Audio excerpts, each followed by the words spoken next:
আসসালামু আলাইকুম। আশা করি সবাই ভালো আছেন। আফটার ইফেক্ট লার্নিং টিউটোরিয়ালে আপনাদের স্বাগত জানাচ্ছি।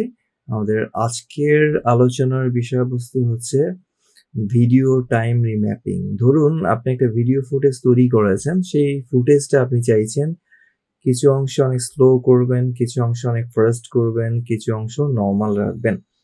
তাহলে এই কাজগুলোকে আমরা বলি টাইম রিম্যাপিং বা টাইম সিস্টেম। মানে একটা ভিডিও ফুটেজ কত ফ্রেম হবে সেটাকে আমরা ফ্রেম রেট কমিয়ে বাড়িয়ে করতে পারি, সেটাকে আমরা টাইম সিকোয়েন্স বাড়িয়ে কমিয়ে করতে পারি, সেটাকে আমরা স্পিড বাড়িয়ে কমিয়ে করতে পারি। তাহলে আমরা আসুন এটা দেখি। যেমন এই ফুটেজটায় আমরা যদি দেখি, এটা হচ্ছে পার সেকেন্ড 60 ফ্রেম পার সেকেন্ডে চলছে, যা মোটামুটি একটু ফাস্ট।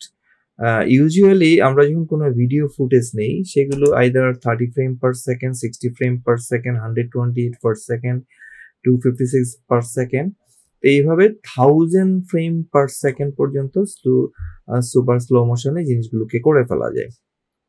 তো এখন এটা আছে, যে স্পিডটা আছে সেটা হচ্ছে পার সেকেন্ডে এখানে 60 ফ্রেম যাচ্ছে। তো এইটাকে আমরা যদি স্লো করতে চাই বা ফাস্ট করতে চাই তখন আমাদের তিনটা ওয়ে আছে। একটা হচ্ছে ইন্টারপ্রেট ফুটেজ। এর মানে হচ্ছে ফুটেজে আমার, যেমন এই যে ফুটেজটা বা এই যে আমার কম্পোজিশনটা, আমি কম্পোজিশনটা তৈরি করেছি হচ্ছে 30 frame per second, I mean 29.97 frame per second.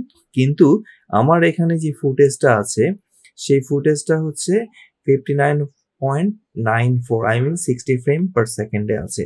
তো এখন এটাকে চাইলে আমি ফুটেজটা, এই যে ফুটেজটা আছে সেটাকে ইন্টারপ্রেট করে আমরা এটাকে স্লো ফাস্ট করিয়ে দিতে পারি। তো এটার জন্য আমি যে সিস্টেমটা ব্যবহার করব, প্রথমে হচ্ছে আমাদের যে ফুটেজটা আছে এটাকে আমরা কি করব, ডুপ্লিকেট করে নিব।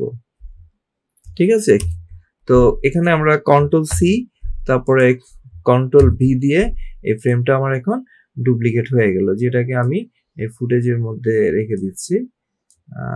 জাস্ট এখন এই যে ফুটেজটা আছে, এই ফুটেজটাকে আমি এবার আমার যে আছে মানে কম্পোজিশন আছে সেটা টাইম ফ্রেমে নিয়ে আসবো।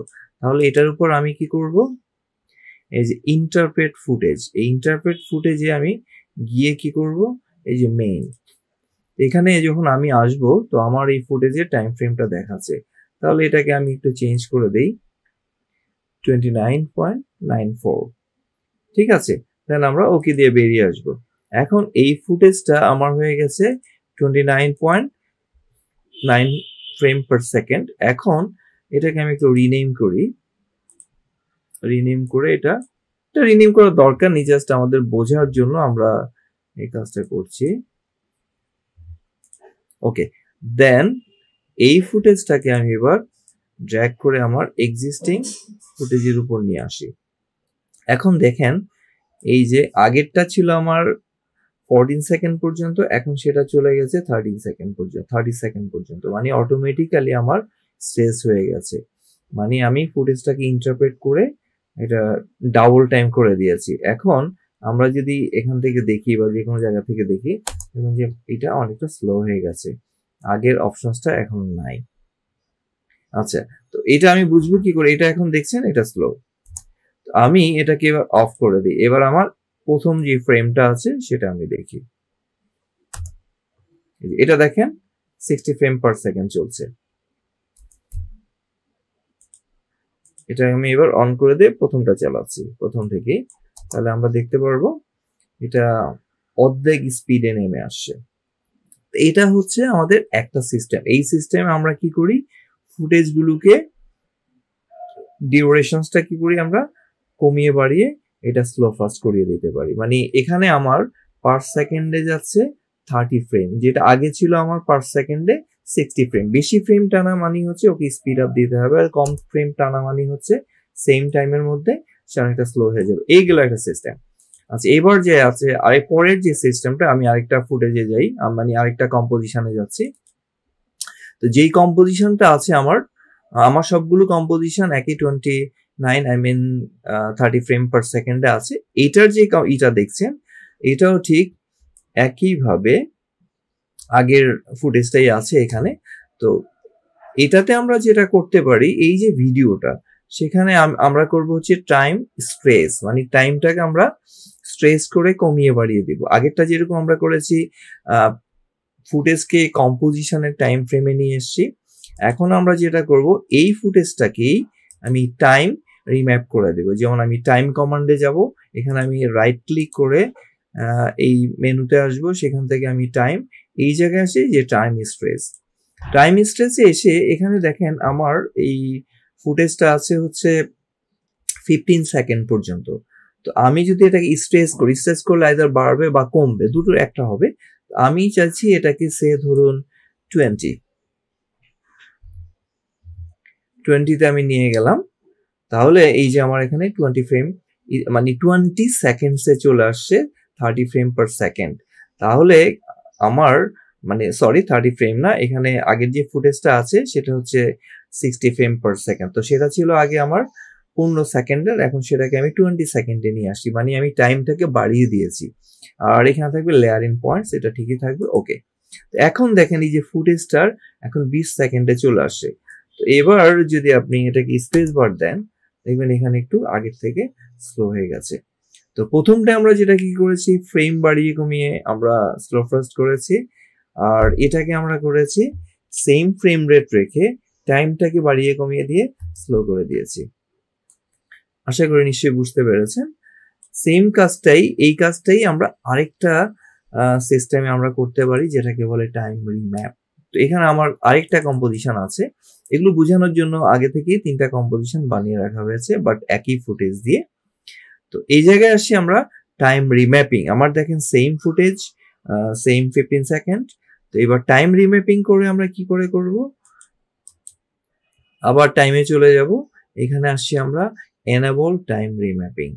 এই কমান্ডে যখন আমরা ক্লিক করব, তখন এখানে দেখবেন এই যে টাইম স্ট্যাম্প বলে একটা টাইম পয়েন্ট চলে আসছে। তো এখানে আমার দুটো স্টার্ট অ্যান্ড এন্ড পয়েন্ট চলে আসছে। তো এই জিনিসটা আমি যদি এখন স্পেস বার দিই, এটা কিন্তু আমার আগের ফুটেজটা কোনো চেঞ্জ হয়নি। আচ্ছা, এখন আমি চেঞ্জ করব কি করে সেটা দেখেন। যেমন ধরুন আমার এখানে এই যে এখন 40 সেকেন্ডস আছে, কি বলি সরি, এখানে 4 সেকেন্ড আছে। 4 সেকেন্ডে গিয়ে আমি এখানে একটা কি করলাম, কি ফ্রেম ক্রিয়েট করলাম। তো এখন এই যে কি ফ্রেমসটা তৈরি হলো, এটাতে এখন কোনো চেঞ্জ হয়নি, ভিডিও এখন আগের মতোই আছে। আমি যদি ধরুন এই যে কি ফ্রেমটা আছে এটাকে সরিয়ে 20 সেকেন্ডে নিয়ে আসি, মানে কি আমার সেম এটাকে আমি টাইমটা এখানে কমিয়ে দিলাম, মানে 4 সেকেন্ডের ভিডিওটাকে আমি 20 সেকেন্ডে, এইটুকু এই যে 4 সেকেন্ডে যে অংশটা ছিল সেটাকে আমি 2 সেকেন্ডসে নিয়ে আসছি। তো 2 সেকেন্ডসে নিয়ে আসার ফলে এখানটা দেখেন আমার শুরুতে অনেক ফাস্ট চলছে জিনিসটা, এবার এখানে এসে আবার সে আগের ফরম্যাটে চলে আসছে। বুঝে গেছে?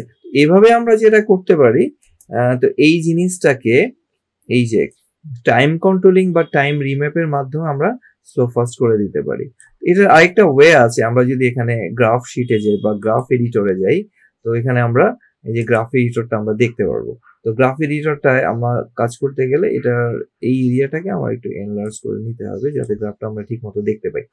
এখানে দেখেন যেটাতে ফরেস্ট আছে সেটা হচ্ছে এখান থেকে এই পর্যন্ত, আর পরেরটা হচ্ছে এই পর্যন্ত। এটাকে আমরা যদি এডিট করতে চাই, ক্লিক করব, ক্লিক করে edit value graph, edit value গ্রাফে ক্লিক করলে এটা একটা লাইন গ্রাফে চলে আসবে। এখন আমি চাইলে এই পয়েন্টগুলো ধরেও এটাকে যত উপরে তুলে দিব আমার টাইম স্পিডটা বাড়বে। এবার আমরা একটু টেস্ট করি স্পেস বার দিয়ে, সুপার ফাস্ট। আবার এখানে দেখেন আবার নর্মাল হয়ে গেল। আচ্ছা ফাইন, এই গেল একটা অপশনস। এখন আমরা চাইলে আবার ওর এন্ড পয়েন্টটাকে আমি যত গ্র্যাজুয়ালি নিচে নামিয়ে দিব সেটা তত স্লো হয়ে যাবে। এখান থেকে আমরা একটু দেখি, সুপার ফাস্ট, সুপার স্লো, একদম স্লোতে যাচ্ছে।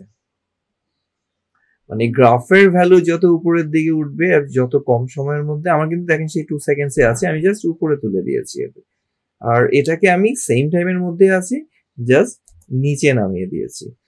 এই হচ্ছে সিস্টেম যে আমরা বিভিন্ন টাইম রিম্যাপিং, ফুটেজ ইন্টারপ্রেট এবং টাইম স্ট্রেচ করে আমরা একটা ফুটেজকে স্লো ফাস্ট অপশনে বা স্লো ফাস্ট মোডে আমরা নিয়ে আসতে পারি। তো আশা করি সবাই বুঝতে পেরেছেন এবং এই মজার মজার জিনিসগুলো শিখে আপনারা আপনাদের রিয়েল লাইফে যে এডিটগুলো করবেন সেগুলোকে অবশ্যই সুন্দর করে আপনারা তৈরি করবেন। বাট এটা প্রয়োজন অনুযায়ী, অপ্রয়োজনীয়ভাবে এই ধরনের ইফেক্টস যদি আমরা ব্যবহার করি সেটা যদি মানানসই না হয় সেটা আসলে অতটা ইন্টারেস্ট ফিল করবে না। তো ঠিক আছে, সবাই ভালো থাকুন। আসসালামু আলাইকুম।